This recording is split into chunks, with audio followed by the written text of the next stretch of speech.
Mga ka-Andres, magandang araw po. Matagal-tagal tayong hindi nakapagluto kasi may karamdaman po. Ayan na po, linisin lang natin ang puso ng saging.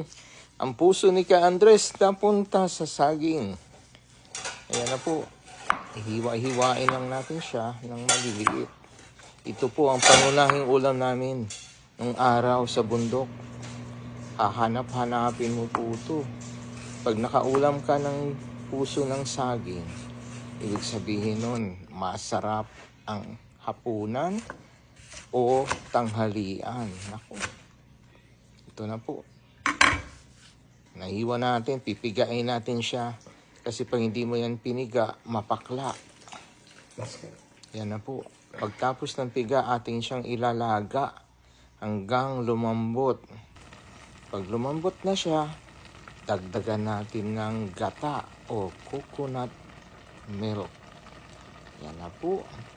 Yan po ang gata na ginagamit ko. Gata sa lata. Yun lang ang available dito. Kaya ganyan lang. Tapos haluan natin siya ng hipon. Masarap ito mga ka-Andres. Ayan na po. Pag naluto ng hipon, ready to eat. Kainan na!